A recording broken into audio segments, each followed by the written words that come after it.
Pemirsa, kita akan memasuki Habarnang Panambayan. Pemerintah Kota Banjarmasin menggelar puncak kemeriahan peringatan Hari Anak Nasional ke-41 dengan berbagai rangkaian kegiatan di halaman Gedung Mahligai Pancasila, Jalan R. Suprapto, Banjarmasin Tengah, Baisukan, Rabu 20 Agustus 2025. Puluhan peserta didik dari jenjang TK, PAUD, SD, SMP, hingga SMA tampil semarak dalam pawai karnaval mengenakan pakaian adat Nusantara.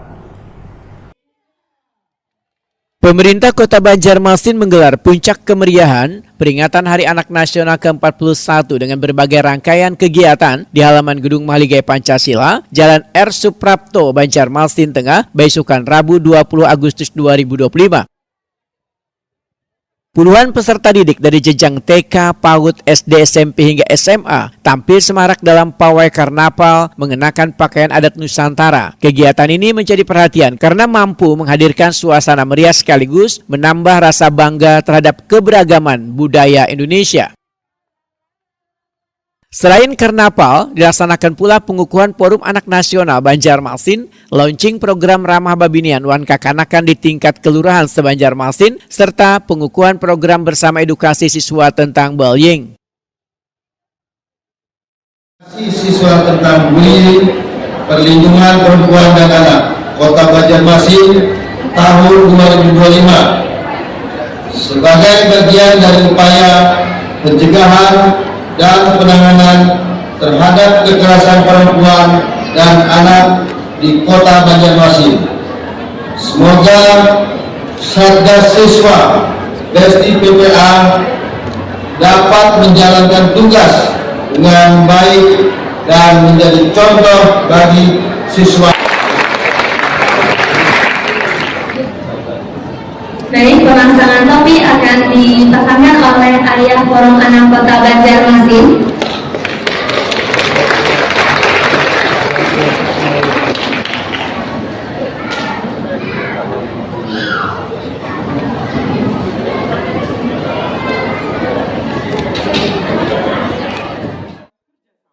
Wali Kota Banjarmasin Muhammad Yamin Watakuni Prima TV memedahkan pemenuhan hak-hak anak menjadi prioritas utama pemerintah daerah. Suara anak adalah bagian penting dan harus didengar dalam perumusan kebijakan kota. Menurut Muhammad Yamin, banyak nang perlu dibenahi. Salah satunya pembangunan taman bermain nang ramah anak di Banjarmasin. Pemerintah ingin menciptakan ruang publik nang aman, nyaman, wan menyenangkan, gasan tumbuh kembang anak. Pemerintah kota terus menciptakan lingkungan yang bebas dari bullying wan kekerasan. Melalui Dinas Pemberdayaan Perempuan wan Perlindungan Anak, berbagai program telah dilaksanakan rangkaian pembentukan Forum Anak Nasional serta program bersama edukasi siswa tentang bullying yang fokus pada edukasi anti-bullying.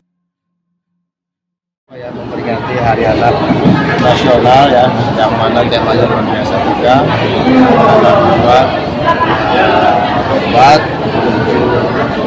bisa pas 2040. Namun kita juga harus menyadari bahwa masih banyak hal yang masih perlu kita benahi di Banjarmasin dalam hal menangani permasalahan. Nah, ini tadi kita ada pertama adalah pengukuhan pada anak-anak yang pada anak. Yang kedua ya kebutuhan terkait masalah satgas ya. Satgas ya adalah menjadi apa namanya edukasi player ya, ini sebagai pendidikan anak yang suka membuli ya. Dan juga tadi ada suara anak. Ini ada kita suara anak ini juga menjadi satu perhatian dari pemerintah Kota Banjarmasin. Sangat penting menurut saya itu karena suara anak ini perlu kita dengarkan dan perlu kita realisasikan. Memang kayak contoh di Banjarmasin pertama itu kan ada tempat anak bermain ini ya. Tempat anak bermain dari masih anak-anak yang saya lagi aku juga tidak hanya berperan tapi juga daripada orang tua dan orang tua di sekolahan daripada orang tua. Kepala Dinas P3A Banjarmasin Muhammad Ramadan menyatakan peringatan Hari Anak Nasional tahun ini mengusung tema Anak Hebat Indonesia Kuat Menuju Indonesia Emas 2045. Melalui tema ini, pemerintah ingin mengingatkan anak adalah aset paling berharga, sehingga harus dijaga dengan kasih sayang, diberikan ruang kreativitas serta kebebasan untuk tumbuh dan bermimpi. Ya alhamdulillah, artinya kita tahu acara ini diselenggarakan oleh Forum Anak. Jadi dari mereka untuk mereka. Makanya saya bilang tadi mohon maaf kalau ada salah hilap. Kemudian disponsori dari pemerintah kota, misi pos saja dan sponsor lain mereka yang melakukan. Jadi mendewasakan mereka untuk persiapan mereka menjadi remaja. Itu salah satu. Terus yang tadi Besti, bagaimana bersama edukasi siswa tentang bullying. Nah, harapan kita nanti mulai dari SMP, SMA mereka sudah mencegah pelopor dan pelapor sehingga meminimalisir kekerasan dari sekolah, lingkungan keluarga dan lingkungan masyarakat.